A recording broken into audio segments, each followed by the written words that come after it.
तपाईहरुलाई घमण्डी सिंहको कथा भन्दैछु। कथा सुन्ने हो त?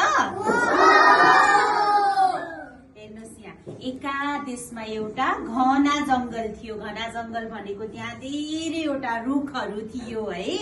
रुखहरू थियो, बोट बिरुवाहरू थियो र त्यहाँ धेरै जंगली जनावरहरू पनि बस्थे। त्यो जंगलमा एउटा सिंह पनि थियो। सिंहलाई के को राजा भनिन्छ? जंगलको राजा भनिन्छ है। हामीले पढेको छौं नि हो। अनि यो जंगलको राजा यो सिंह चाहिँ एकदमै घमण्डी थियो। उसले आफूलाई एकदमै शक्तिशाली छु, म यहाँ यो जंगलको जनावरहरू भन्दा धेरै बलियो छु भनेर चाहिँ उसले के गर्थ्यो? घमण्ड गर्थ्यो है। त्यो उसको अलि नराम्रो बानी थियो र अरू जनावरहरूलाई दुःख पनि दिन्थ्यो। एक दिन ऊ जंगलमा हिँड्दै गइरहेको थियो। डुल्दै उसले जंगलको बीचमा एउटा इनार देख्यो। अनि त्यो के कुरा रहेछ भनेर उसलाई जान्न मन लागेर ऊ त्यसको नजिकै गयो। नजिकै जाँदाखेरि त्यहाँ भित्र पानी थियो र पानी भित्र उसले अर्को एउटा सिंह देख्यो। तर त्यो सिंह थियो? थिएन, त्यो त उसको छाया थियो, हो कि हैन?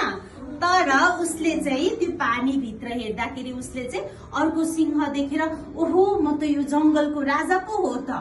अब म जंगलको राजा हुँदाहुँदै अर्को कुन सिंह आएछ भनेर उसलाई चाहिँ के भयो? पिर पर्यो र उसले सोध्यो, ओ त को हो भनेर सोध्यो है यो पानी भित्रको सिंहलाई। अनि भित्रको सिंहले पनि त को हो भनेर सोधे। उसले चाहिँ उसैलाई क्वेशन सोधेको भनेर उसलाई चाहिँ रिस उठ्यो हैन। म यो जंगलको राजा हुँ भन्दा तलबाट इको साउन्ड आयो, झन् ठुलो आवाज आयो है, म यो जंगलको राजा हुँ भनेर। अनि उसलाई त एकदमै रिस उठ्यो। अब म यस भित्रको सिंहलाई मार्छु भनेर उस चाहिँ पानी भित्र के भयो? फाम फाल्यो। अनि पानी भित्र फाम फालेपछि त ऊ पानीमा डुबेर के भयो? मर्यो। यो भन्नाले हामीले यो कथाबाट के सिक्छौं भने आफूले आफूलाई धेरै शक्तिशाली भनेर सोच्न पनि हुँदैन।